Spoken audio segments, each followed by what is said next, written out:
On this episode of Star Trek Universe, we are discussing Strange New Worlds 306, Lost in Translation, right after these words from our mystery sponsors.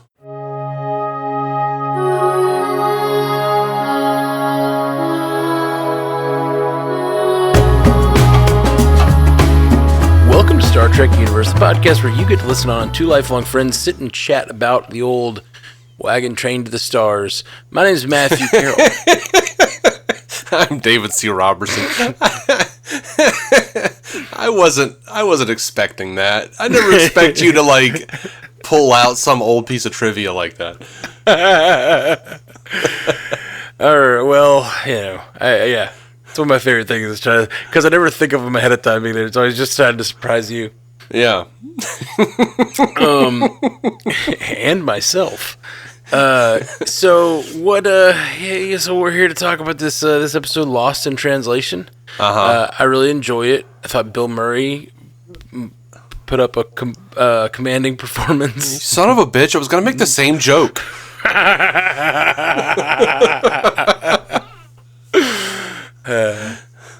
Yes.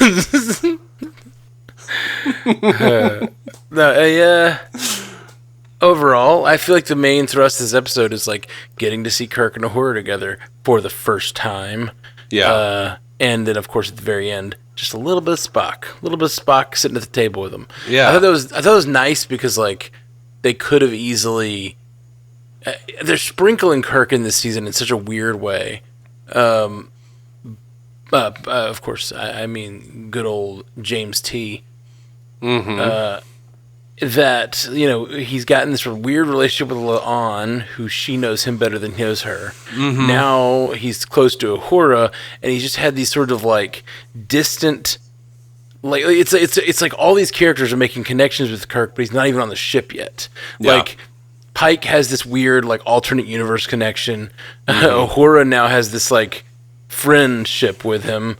La'an has this attraction / what might have been in an alternate universe with him, and it's three completely different connections. Which La'an's relationship with him honestly seems a little engineered. Is she the engineer? No, but she's genetically engineered. Oh, good call. Or the descendant of someone who was genetically engineered. She's not genetically engineered. Right. That's funny. That was funny. It confused me because I was like, wait, isn't she she's the security chief. Golly. And she's a stickler for the security files. Keeping them tidy. Mm-hmm. Sorry.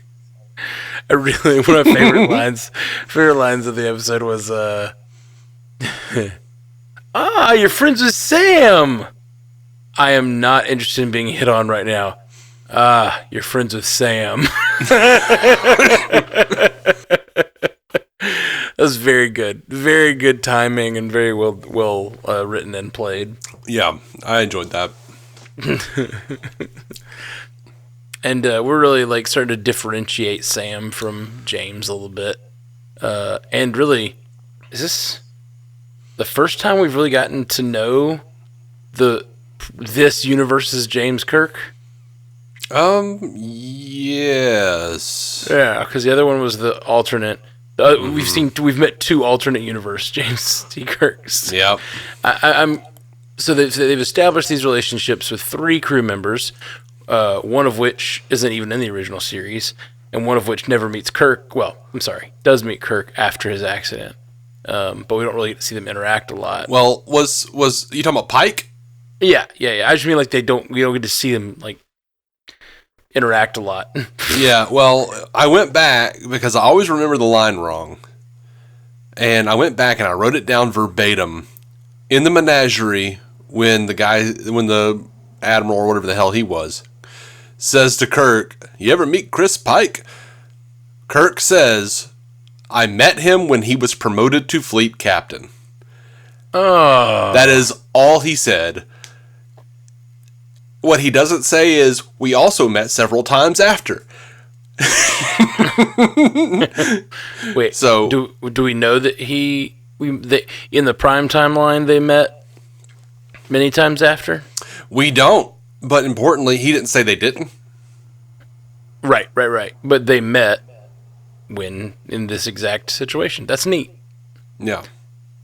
It's neat, and also it's neat because they had to make it temporary because I'm sure he's just going to be a regular captain for the rest of the series, and it's like, oh, let's make it temporary, but just to make sure that still stays in canon, which annoyed me a little bit. I was like, you bastards! Like, this is what Akiva Goldsman, I think, was talking about when he was like, we like brushing up against canon, sometimes body checking canon. Like, yeah, you assholes. Yeah. Well, this feels more like brushing up against, and more like even just like conforming almost unnecessarily so, especially after we had the episode with time travel a few weeks ago. I feel like the canon's kind of thrown out the window at this point. They can do anything they want. Yeah. While still maintaining some, I guess they get to decide which things to keep and which things to throw away. Yeah. And obviously they want that original crew to eventually form. Mm-hmm. And so that we're still getting those relationships forming, which is really fun. I'm surprised they didn't save, like, he saw Spock playing chess, which was a lot of fun. He's like, him like, commenting on Spock's chess game. Oh yeah, that was pretty great. But I kind of was surprised when they sit down to chat for the first time here in this episode. I was like, oh, I'm surprised they didn't save that for a Spock and Kirk episode. You know, like save that conversation for when it can really be on screen. Them connecting over being frustrated with Sam was pretty funny though. Yeah, I did enjoy that. I was fine with the way that Kirk and Spock met here. And I really love that his first interaction with Spock really is him correcting his chess moves, because that's the first time we see them together in the original series, is they're playing three-dimensional chess and Where No Man Has Gone Before. And Spock is very smugly saying, I'll have you check in your next move. And Kirk winds up beating him. They get into the turbo lift and Gary Mitchell comes in and he goes, who won or whatever, and he's like, or how'd it go? And Spock says he played most illogically, and and Gary looks at Kirk, and Kirk like runs his thumb along his neck, goes so like, yeah, I enjoyed that nod. That was a lot of fun.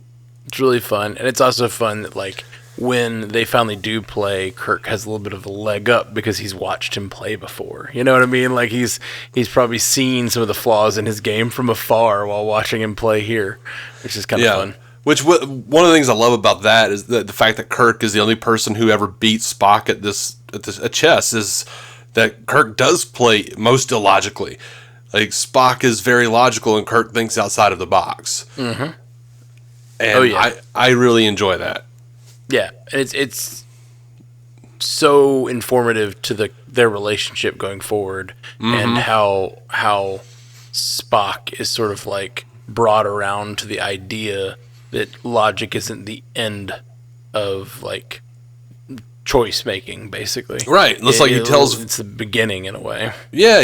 Like Spock tells Valeris in Star Trek 6, logic isn't the end of understanding, what is it? What do you say? Logic is the beginning of understanding, not the end. Yeah, exactly. I was vaguely remembering that line. I just couldn't remember it. So, but yeah. Me too for a minute. Anyway, what did you think of the, I guess the main thrust of this episode, the whole using Uhura as the translator, not she's not doing I loved it because like she's getting this transmission, and it's her whole job is to figure out these transmissions and like figuring out language, things that people are using. And we saw another Federation crew member not be able to decipher it, and then she is able to like maintain her composure because this is what I do, like I make connections with this, and I've realized its language, and now I can process it. I thought that was really well done. I liked several things about the episode. Like I really liked the themes about them dealing with loss, both Uhura and Una dealing with the loss of Himmer, very differently, but in very honest ways. I actually God help me, I liked Pelia okay this episode. Like, hey, she was okay, yeah. I liked the themes of like trying to like show empathy and listen to people that you don't understand, and all of that was nice, was very cool, and even like stretched into the Jim and Sam relationship. We get a little sprinkling that there's tension with them, so much so that Sam, like, they both got daddy issues. Sam storms off and shit. And it was more than sprinkling. This was pretty big scenes of just them talking about their issues with each other. It was pretty neat. Yeah, but it was also nice because it makes sense. It sort of fixes Operation Annihilate in the original series when Kirk finds that Sam is dead and it's just Shatner with a mustache. Mm-hmm. But he doesn't. He reacts like he's upset, but like he reacts to like Spock getting infected and possibly dying way more than he does his brother dying. And so you get an idea that they might become estranged. Yeah. Like, their differences might just be too damn great. So, and like most things on the original series, they leave a lot open, so you can they can play with it. I loved that Himmer's death mattered more than we were initially led to believe. Like, I liked that his absence and what happened to him lingered with crew members, because it felt very much like he made the sacrifice and we're moving on to the next thing in the next week, which is one thing I don't like about episodic television. Yeah, me too. Something that I really liked was they tied together a couple of things that was sort of... I'm a sucker for the "this is why Starfleet matters" kind of plot lines. I really am. It's like, I mean, it's what Star Trek is really, to me, is like, that's the heart of it all. It's like, we built this organization that's like really trying to do good, on rock and roll. Yep, I built it on rock and roll. They were Jefferson's starship, Matt. That's true. That's true.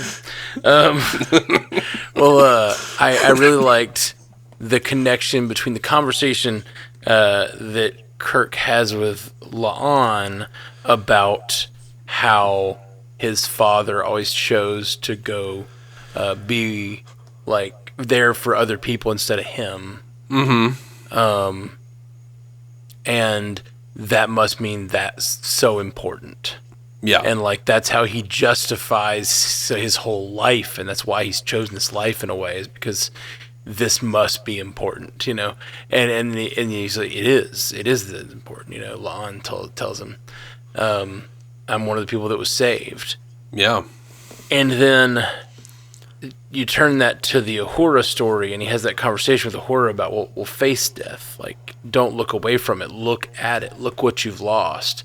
And that looking at what she's lost and understanding what she's lost and seeing that was communication, and that's what allows her to realize that these are people in pain. They're not showing me these things to horrify me. They're showing these things because these are pain centers for me, and they're trying to highlight my pain centers. And then that allows her to go like, oh, I'm connecting with these beings who are losing someone like I lost someone, and I want to help them. And I think like that whole thing was really cool and well tied together. That was well done. I love Chapel and Spock's conversation. Yeah, because even their conversation like touched on the communication themes, like the Schrodinger's relationship metaphor. Yeah, she's like, it's a metaphor, Spock, a messy one, albeit, but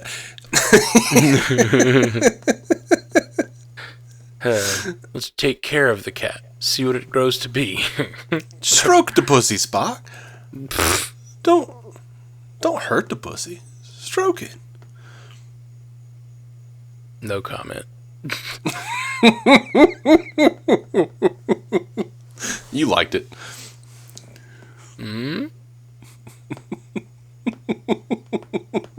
overall, like, while I liked the themes and everything, I didn't really love the episode too much. Like, it was kind of, it was like, I don't care for like the everything that happened on the show. I'm just like, it's another Vision, I know. And like, pretty much as soon as they show up in the nebula, and she's like, this isn't any ordinary nebula. I'm just like, okay. Yeah. As soon as she had the like noise, yeah, I was like when the Transformers started talking to her, yeah, when she saw Hammer, I was like, something is talking to her. There's someone out in the nebula is having a thing. Now, I still liked the episode, but like, yeah, it was very much a paint by numbers, this kind of episode, I felt like I've seen this 1,000 times before. Yeah, and they're like, the station keeps getting, every time we fix it, it breaks down. I'm like, it's sabotage, the creatures are getting people's heads because it's killing them. Like, I knew exactly all of that. I knew it also because, like, it's a gas station. And it's like, as soon as I saw they were pulling up to it, like, create a gas station and use natural resources of this place, I was like, okay, that's going to cause a problem. Like, and they're going to, like, tell us how this space gas is hurting the population, in some way. It's an oil allegory. Yeah, absolutely. Although, one thing I really did enjoy about the beginning of this episode, when Pike's just kind of laying out what's going on, is the frontier feel of them setting up a fueling station, It's just like, we don't get a lot of that in Trek, and that sort of like, we're getting ready for a war, so we need to like set up a supply line thing. I just always enjoy that kind of stuff, and I feel like in the older Trek we got a lot of that. In the newer Trek, it feels like everything works by magic. They never, very rarely does it feel like you really have to deal with these sorts of like very practical, like, oh, we need fuel for the ship kind of issues as much. Right. And I just thought that was neat. It made it feel more frontierish. They did on the original series at the beginning, at least, because and it's very fresh in my memory because Effie and I have been watching this stuff. So, yeah, where they're talking about like, we need lithium cells and all that shit, because the fuel is gone out or whatever. I loved we actually, I think the first time ever see the Bussard collectors used for their intended purpose. Yeah, which I've seen them spin in that way, in different episodes, but they don't open. The remastered stuff. Yeah. Wasn't that cool? Yeah, like I don't think they've ever shown us that. Yeah, that was really neat. So really that was cool. But yeah, it was a very paint by numbers, but I liked all of the themes and what they were going for with a lot of it. Yeah, it was good character stuff, and I can see, you take these moments to build two characters into a friendship, like you establish Uhura and Kirk's friendship, so that later, when we get another chance with these two characters, it'll matter, Yeah, and so it was an important episode, I think. Still not sold on Paul Wesley as Kirk. He just doesn't feel right. Yeah, I hear you. Sorry. It's hard. I don't want to harp on it. Past. He doesn't look to me anything like Kirk, and or sound. No, I agree. I think like some of the acting choices he's making are like good directions for it, but yeah, I don't know. It's also like just a different take on Kirk. It's just hard because I've got these two different versions in my head of like the original series Kirk, the 2009 Kirk, and like kind of I keep thinking about the things that were through lines between those two and the things that worked and made me feel like Chris Pine was pulling it off, and I'm not seeing that same kind of, I'm not feeling that here. I felt when I watched, and it doesn't feel like something that can't be done, because in 2009 when I watched Star Trek I was like, oh, Chris Pine is doing it. Like, he's doing a great job. Like, so just the way he delivers lines, the way he uses his eyes, the way he uses his face, like, it just all works. And this character, they're, like, doing things with his, like, dialogue that work okay, and, like, some of his acting choices, but he just doesn't, he's not inhabiting the Kirk character. It just doesn't feel like William Shatner at all. No. And, they're not helping with all this cookie shit. You know, I've been saying. Yeah. Paul Wesley's Kirk reminds me of a guy that's trying to sell me a house. You know, those guys, when you go to like open houses, they always have cookies. So I'm like, that's funny. I don't think I've heard you say that because have we had this conversation? We've had the conversation, I think. Because you know who he reminds me of. Phil Dunphy. Phil Dunphy. Have we had this conversation? Yes, we've said. Okay, Yes, sorry. Yes. Yeah, he reminds me of Phil Dunphy. Like he looks like Phil Dunphy. Yeah, and yeah, you're right. It's like that weird Phil Dunphyism of like I don't know. I just can't. It's hard for me to get past that to see him as Kirk. Whatever. Yeah. So with Uhura, he's just like, "Can I go get you a cookie? Let's close this thing." Mm-hmm. Yeah. Yeah. I'm not feeling him. I'm sorry. Yeah. And I don't think it's his fault. I just think, like, I don't know that he's, like, cast well for this role. No. It's because they liked him from Vampire Diaries. Yeah. I mean, or whatever it was. Like, I feel like it's the kind of thing where, like, if you're trying to cast someone like Kirk, you really should, like, cast a wide net and, like, find the right person. Yeah. That can pull this off. And I think they did that in 2009. I don't think they've done it here. I'm still enjoying him as a character, but he just doesn't feel like Kirk to me. So those moments like him sitting down with Spock for the first time don't feel good to me. Like they don't feel like that important somehow. Yeah, which I think I give Ethan Peck a little more leeway because Leonard Nimoy... But it's the same thing with Shatner, though. Like, Leonard Nimoy was such a singular actor. No one talked like him. No one sounded like him. No one looked like him. And it's the same thing with Shatner, though, for real. Even though I think Chris Pine really did it well. Also, I think Ethan Peck does Spock better than Zachary Quinto did Spock. Yeah, I think I can see that. Chris Pine was kind of the perfect upgrade because, you know, he had the mannerisms, but way scaled down. Mm-hmm. To where you could see it, but you didn't see the stuff you didn't want to see. Yeah, well, that's the thing is for years we've been seeing parodies of Kirk. Mm-hmm. All those years, and so when we walk in and he's doing Kirk, but in a subtle way, it felt really good. And this actor doesn't seem to be really doing Kirk. He's just playing a new character, and so yeah, I guess like I'm looking for this new character to excite me on his own. But when they do, like I said, when they do things like, oh look, it's 3 original series cast members sitting together on the table, like. I got what they were doing intellectually, but it didn't feel like Kirk and Spock and Uhura were all together. Even though Spock and Uhura do feel like proto versions of themselves to me. Yeah, I'd feel like whoever cast or when they cast him, they were thinking of James Cawley in Phase 2 instead of William Shatner, like because he's very, very, very thin and tall and gangly and just he does not feel like Shatner at all to me, which that's fine. I mean, whatever. But clearly it's not fine because it still weighs on me. Yeah. But it's preying on my mind, Paul. My point with it is like, if you're not going to do that, you need to do things to make me love this version. Mm-hmm. If you're not going to, you either have to really strongly connect the versions, and I feel like they've done that with Spock and Uhura, or you have to just like do something new and make me care about that version you're creating. Mm-hmm. Give me a new reason to care. So you said we got some feedback? Yeah, we do. A couple weeks ago, Stu wrote us on YouTube for Tomorrow and Tomorrow and Tomorrow, and I missed that one. He says, thank you, Dave, for acknowledging that the Kirk we've seen in Strange New Worlds has largely been an alternate timeline version of him, allowing for him to behave differently than his TOS self. Well, that's over. I mean, it should be accepted anyway, since we're apparently fine with how that applies to the rest of the show's cast, but with him, it's been more contentious, and I'm a little bored of it by now, to be frank. Well, sorry for the last few minutes, Stu. Jesus.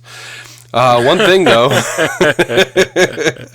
what happened to that Kirk's body? If you think about it, people running a eugenics program might find all sorts of interesting things in the body of a man from the 23rd century if they did an autopsy and other examinations on it. Futuristic medical implants, vaccines, traces of diseases that, while harmless in his time, are potentially devastating in the present day. Hell, maybe it was those remains that Section 31 were keeping on Daystrom Station in Picard Season 3. That would be interesting, but, Terry Matalas said, is Kirk from Viridian 3. Oh, yeah. That's all I'm saying is Terry Matalas said it. Like, they could change it. That's not just a showrunner saying a thing. Ain't canon. Sure. Not on screen, but yeah. But I do like the idea that changes to the timeline could be partially from them taking that version of Kirk's body and playing with it. Sure. Yeah. And getting tech and vaccines and absolutely, yeah. All this time travel is causing those sorts of changes, and that could definitely have some ripples. Not to mention, like, I have to believe that they're gonna bring up the fact that La'an left her freaking gun on Khan's bed in Tomorrow. Like, they did that for a reason. Maybe it's just to stoke our brains, but I don't know that they'll ever go back to it. But it is like I definitely do think it was on purpose for that episode. I feel like they cast well enough for that temporal investigations officer. I think we'll see her again, and she'll be like, "What the hell are you doing here?" And she's like, "Did you leave a gun?" What do you mean? Oh yeah, I guess so. Yeah, maybe. Tim Castillo writes us, says, you heard a alien. Matt and Dave, thank you for this podcast. It is honestly one I look forward to the most. That being said, be sure to take care of yourselves, fellas. Thanks, man. Trying. We're doing our best. I took care of myself earlier in the John. Where do you think they're going with La'an and Jim? Definitely some feelings from La'an, but it seems like they're setting up more for these two than just a basic romance. Considering Kirk's future past with Khan, will this end up being a further divergence from the previously established timeline? Yeah, that's really interesting. If, this happens and La'an and him have a relationship, and then in the future the Khan thing happens, he knows who Khan is, obviously from history, but he'll also have that weird personal connection. Oh, I dated your granddaughter. Right. Right. That's weird. That's why Khan hated Kirk so much, is because he took him aside and says, by the way, I split your great-granddaughter like a pea. For soup, Khan. For soup. Khan's sitting on SETI Alpha 5 with a shotgun on the porch.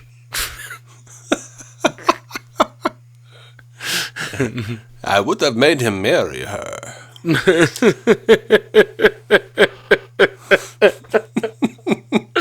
That was good. He continues, what'd you think of Jim and Spock? They had Jim include a pause in his speech. That tickled me.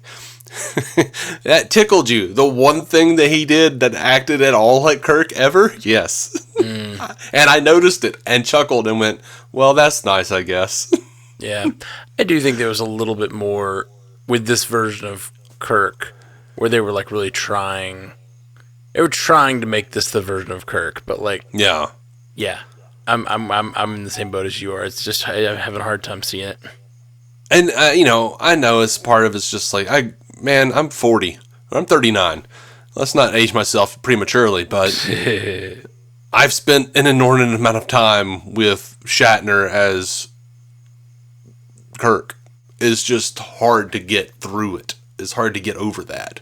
Yeah, for sure.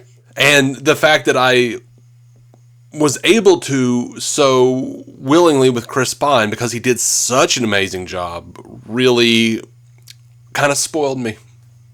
Yeah. No, I completely agree.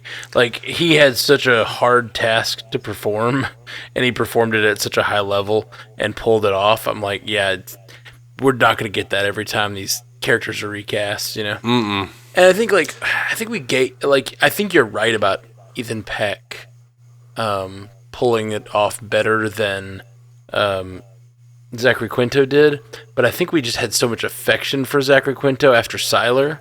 After he played Siler, there's a lot of people with, like, at least I did.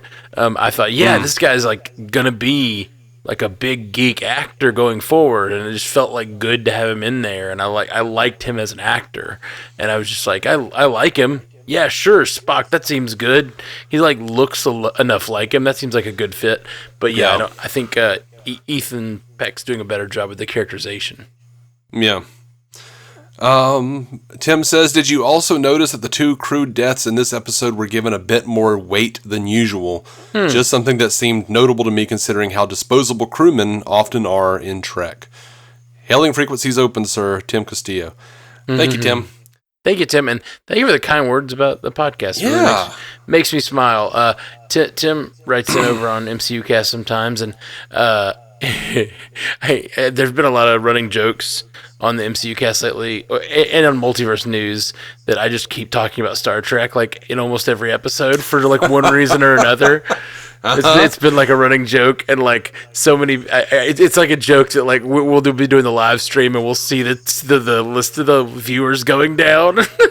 Like, well, we lost 10 people because Matt's been talking about Star Trek for 2 minutes. So it's nice to hear that there is some crossover between all the shows that we do and some Star Trek lovers out there. Yeah.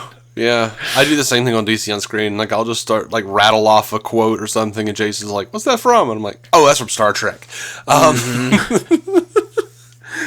We had a bit of that on the last DC on Screen because Akiva Goldsman was giving an interview and talking about how he's going to be writing Constantine 2, the Keanu Reeves sequel. Nice. And I was like, how is he doing that? Isn't he busy? He's executive producing Star Trek. Yeah, it's like all the time. Partially because it's just a, especially on Multiverse News, because there's so many... we're talking about the universes that we love, like the news about these universes, and so many of the news pieces, I have examples from the universe that I grew up with most, which is Star Trek. And so, like, I'm like, oh, well, the interesting part about that is we went through that. That Star Trek did the same thing when they did this reboot or this recast or this da da da da. So there's always just some, like, example from Trek I can pull from. Yeah. Same. Yeah. Stu actually writes in for this episode. Says, stop, Himmer Tom.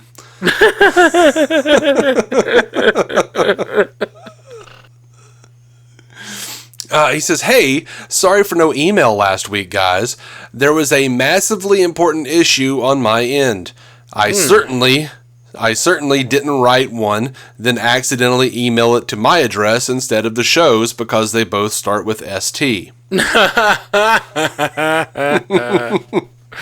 hilarious. You probably listen to the show like, dang, where's my email? We definitely were like, Stu didn't write in. Yeah, is he okay? Yeah, is Stu all right? Stu says, couldn't decide what the sound Uhura was hearing was... what the sound Uhura was hearing was more like Cylons, Transformers theme song singer. Hey, I said Transformers. There you go. Did. Or the chorus from Beastie Boys' Intergalactic. The last one makes the most sense with James T. Kirk showing up. There's no reason Star Trek can't do a zombie episode. Just chalk it up to an alien parasite commandeering the bodies or something. Well, I mean, Star Trek did, like, a ton of zombie episodes. It was called Star Trek Voyager. Everyone just walked around going, oh wait, no, that was the audience, sorry. No. I'm just kidding. When I've rewatched it, what little I have, it came off, it was better. Yeah, I remember you saying that. Why did you sabotage the station? Another Beastie Boys reference.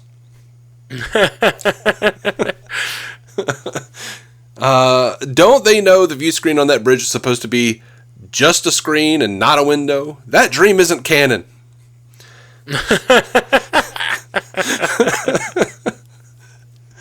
Yeah. Did that security officer just try to shoot the fleeing Ramon in the back with a phaser set to kill, not stun? The sparks off the wall would indicate so. Why would the sparks off the wall indicate so? Yeah, I think if you use a taser, it'll spark on a wall. Now, I have a couple of phasers in my living room, and they have different settings. So, like, I think, it's not just stun or kill. There are settings. There's like a dial. Maybe at a certain point, like maybe a 6. Because the guy was in a, elevated state. Yeah, he's in rage, Yeah.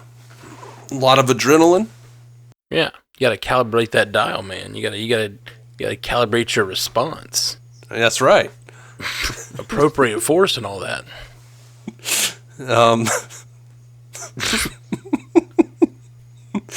I feel like we should write a movie called Appropriate Force. There's a song. Oh gosh, I can't remember. I want to say it's Ylvis. And it's like a club banger, like really like lots of heavy beats in the background, but the chorus just says, "Put the right amount of pressure on it, put the right amount of pressure." It's like, like normally you hear a club banger and it's always like, go to the extreme, do the thing, it's like always like do it to the biggest version of it. And it's just really funny. Put the right amount of pressure on it, put the right amount of pressure on it. All right. It's a good song.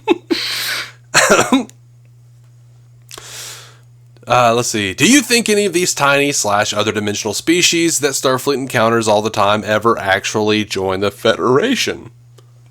That would be cool to try to see. Yeah, I was wondering that if they would then try to go back and connect with these beings. I could see Sam wanting to can we study this, Captain? Or can we do an extra pass around the nebula or whatever, or the Star Farm or whatever the hell it was. What was it? Star Nursery, not farm. Star Nursery. You said Star Farm, and I was like, what? Sounds like a Facebook game. Yeah, it does. Well, that's funny because I was just thinking with Stu's question, I realized that the Federation are basically just intergalactic Mormons, just riding around on their warp bicycles trying to recruit different species. Yeah, I mean, sure. In that one way that they do want other people to join their crew or whatever. Sure. Howdy neighbor, we see you've got warp drive. Let me pull out the Church of Latter-day Spocks or whatever. Yeah. Absolutely. Surely someone else could have helmed the ship after the situation was resolved, not the sleep-deprived Uhura. Well, he did tell her to go take a nap. Yeah. You just did that last thing do this thing real quick before you leave. Yeah. And isn't that always the way with upper management? Mm-hmm. I could see you're sleep deprived. Just go sweep and mop the floors. Yeah, just do 6 more hours of work, please. Yeah. This episode kind of makes sense of why Kirk doesn't react as much as you'd think to his brother's death in the original series. I said the same thing, Stu. Mm-hmm. Of course you did. Just earlier in the show. Of course you two would be saying the same thing. Shut up, Matt. We are not the same person. You've met me, and you know that I'm afraid of planes that would never go to Glasgow. Nullifies it right there. I've seen you on a boat. You have not. Oh, yes, yeah. I have. We went on a cruise together. That's right. Yeah, I did. I've seen you singing and dancing on a boat. That's right. That's right. Dave, I don't know. Have you ever done karaoke other than that time? Yeah. You have? Yeah? Yeah. Dave owned at karaoke on that cruise. I did. He got up there and killed it. Singing, dancing around, pulling full-on Blues Brothers dance moves up there. It was really good. Very good. Yeah. No, it was terrible. It was great. And it was and great. I was quite drunk. I know, and it was great. I wish you'd do it more often. Why? It's my favorite version of you. Yeah.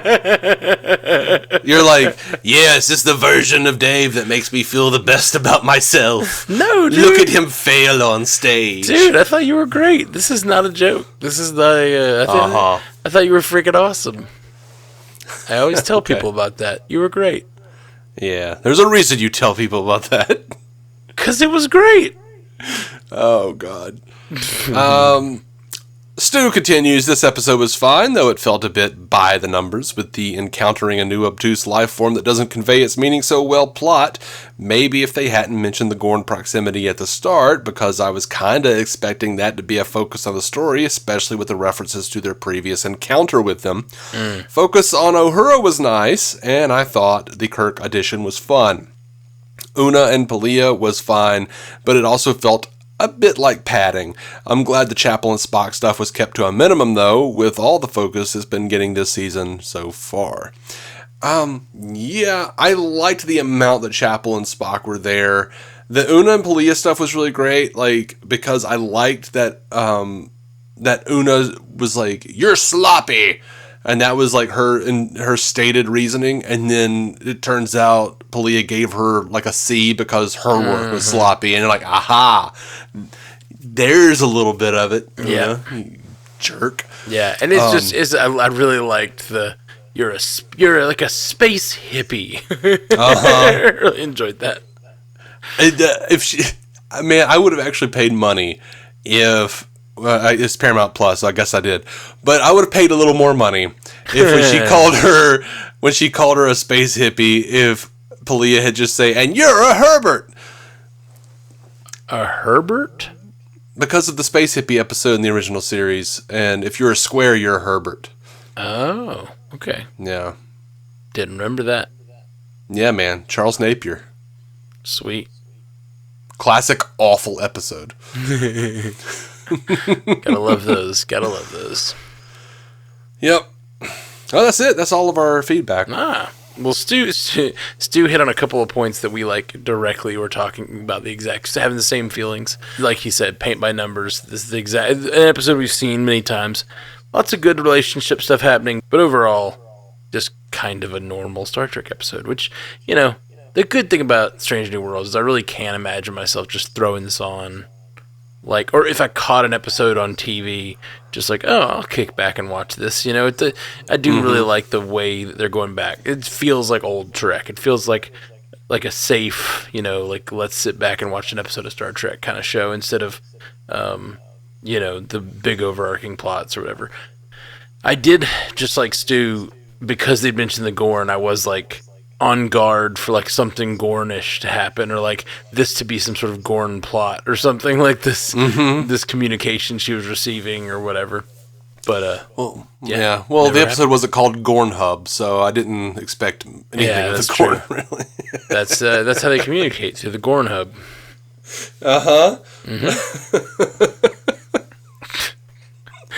All right. Well, it's been fun, man. I'm excited to finish out the season. 4 more episodes, right? Yeah, and next week is the Lower Decks crossover, which I'm super stoked about. Yeah, I didn't know when it was coming. That's awesome. I cannot wait. That's really, really great. Yeah. Well, guys, thanks for joining us. We'll be back really soon with more Star Trek Universe. Jolan True. Live long and prosper. Thank you for listening to the Star Trek Universe Podcast, a Stranded Panda production. If you'd like to hear more from David C. Robertson, check out the DC On Screen podcast or maladjusted.tv for his web videos. If you'd like to hear more from Matthew Carroll, check out the Marvel Cinematic Universe podcast or listen to his music. Just search for Matthew Carroll anywhere you get music.